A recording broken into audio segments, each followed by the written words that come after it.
Alright guys, what's up? We got a slightly different video in the car today. I'm joined with my friend Raphael from the Wealthy Expat YouTube channel. We're just meeting up here in Toronto for a bite to eat. He's from Dubai, actually, is where you spend most of your time.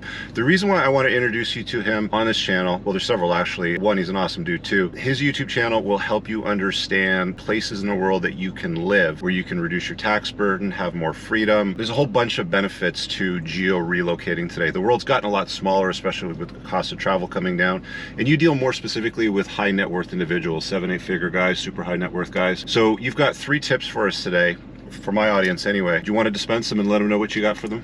Definitely. The first one is make sure that your income is movable somewhere else. So if you have a retail business or you have a job, obviously that's harder to move than somebody doing online marketing or a YouTube channel. Make sure that you can take that online or as online as possible, hire a manager to handle your retail business, and then you can move somewhere else. The second part would be looking geographically where you can move. Dubai is the one that I recommend, the UAE, United Arab Emirates. People think it's this very traditional place where you can't hold hands with your girlfriend. It's actually very friendly to fathers, friendly to divorce.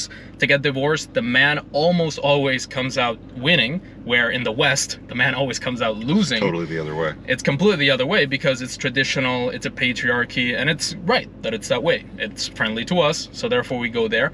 If that's too far from you, let's say you're coming from Vancouver, Canada, and that's a 24-hour flight, then you can look at other places, for example, Latin America, Mexico, Colombia.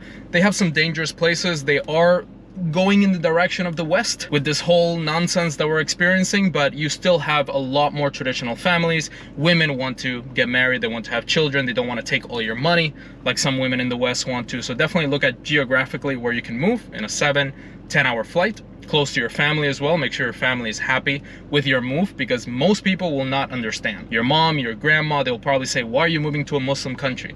You have to have that conversation, especially if you have family. If you have children, for example, in a country like Canada or the US, maybe it's really hard to convince the court to give you the right to fly them somewhere else, or to even get your ex to convince them to actually go somewhere else with you. So you have to go through these conversations, look at geographically where you can go. The best places, traditional places, Eastern Europe, Muslim countries. Yes, Muslim religion might be a little bit tough, might be a little bit strict, but it is friendly to men, period. You are going to have a better experience as a man. You're going to get away with a lot more as a man. You have a lot more freedom of speech, which you don't have in the West. People say that they're the freest countries. Well, in Dubai, if I say something about a specific type of people that we're celebrating this month, nobody cares. But if I say it over here, people might label me with a misogynist or homophobic or something like that. There's no labels like that. What I would also advise is to get a second passport, get a second residency somewhere else. Citizenship is the top level of having protection in another country. If you don't have ancestors from a place, for example, a lot of people, they have Italian ancestry, British ancestry, you can get a passport very easily. In about 6 to 12 months, they can process your application. You get a passport of a European country, of another country, and now you have 2 passports. Yes, you might have a really good passport now, but what if your country decides to not let you travel? Or your country decides to close all your bank accounts? Well, you can use the other passport to open a bank account somewhere else. And you can also use it to travel to different places. If you don't have that luxury, you can buy a passport. You can invest in a country. I invested into St. Kitts and Nevis. That's in the Caribbean. Took me 6 months, got a second passport. I've gotten 3 passports at this point, and you can get as many as you want as long as each country recognizes dual nationality. So you have geographically where you can go. Pick very traditional places, places that are friendly to men, usually Muslim countries. And it doesn't have to be only the Middle East. For example, Malaysia, even though it's heading in the direction of the West, it's still traditionally Muslim. Therefore, it is traditionally favorable to men.